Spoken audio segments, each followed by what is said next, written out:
నమస్తే. వైరల్ వార్తలు షురూ చేద్దామా?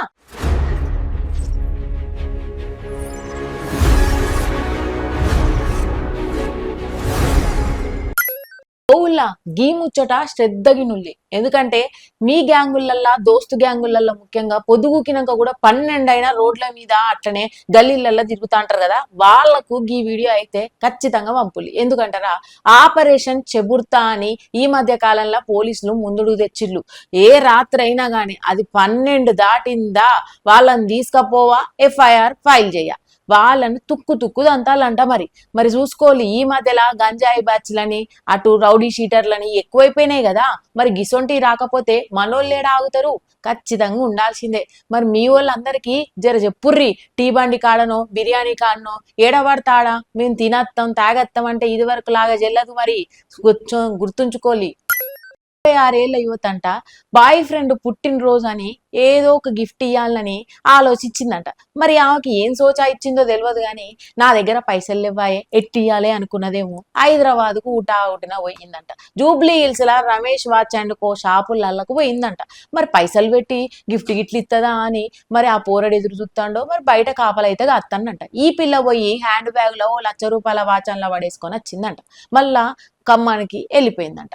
అయితే ఆ షాపులలో ఉన్న వాళ్ళందరూ కూడా చెక్ చేసుకుంటే ఆ వాచ్ లేదాయే ఏడబోయే అనుకొని మళ్ళా పోలీసులకు ఫిర్యాదు చేస్తే అప్పుడు CCTVలలో చూసినాక బయటపడ్డదట ఈ పిల్లే నేరస్తురాలని. మళ్ళా ఖమ్మం పోలీసులకు వాళ్ళు ఇన్ఫార్మ్ చేస్తే అక్కడికి పోయి ఎంక్వైరీ చేస్తే ఈ పిల్లే ఆ ₹1,00,000 వాచ్ తీసుకుపోయి బాయ్ ఫ్రెండ్ చేతిలో పెట్టిందని తెలిసిందట.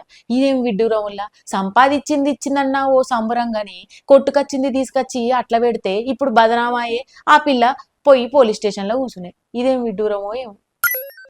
భాగ్యనగరంలా బాంబు బెదిరింపు. ఉప్పల్ మెట్రో స్టేషన్ లా నిన్నగాక మొన్ననే ఒక ఫోన్ కాల్ వచ్చిందట, మేం బాంబు పెట్టినాము అని. ఉన్నట్టుండి పోలీసులకు సమాచారం ఇచ్చి మెట్రో స్టేషన్ సిబ్బందికి సమాచారం ఇచ్చి ఊకున్నాడంట ఆ పిల్లగాడు. ఏమైంది అని చూస్తే మొత్తం కూడా bomb squad, dog squad, disposal squad అందరాకం వచ్చి మొత్తం పార్కింగ్ ప్లేసులల్లా అట్లనే టిఫిన్ డబ్బాలల్లా ప్రయాణికుల దగ్గర అన్నిట్లల్లా చెక్ చేసుకుంటా పోయిండ్రట. అక్కడ ఉన్నోళ్ళేమో బతుకుతున్నావా అంటూ బయటికి పరుగులు తీసిల్లట.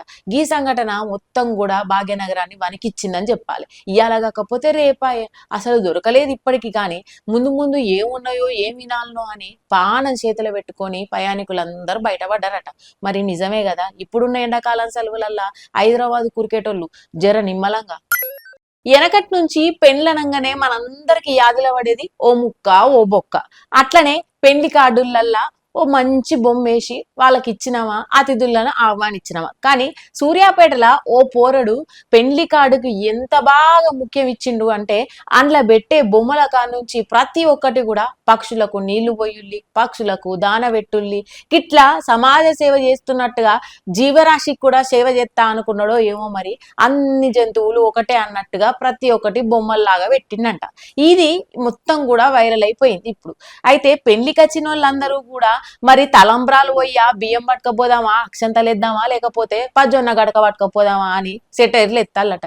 ఏదేమైనా ఇప్పుడున్న ఎండలకు మనసంటోళ్ళమే పానం అటు ఇటు అవసిపోతుంది. మరి కింత పిట్టపిల్లంత పానాలు వాటికి ఉండదా? మరి ఇదైనా కూడా చిత్రం విచిత్రమేనే కాకుండా ప్రతి ఒక్కరు కూడా ఇట్లాంటి రకాలు ఏవైనా కూడా సాయపూర్వకంగా చేస్తే మంచిగా ఉంటది.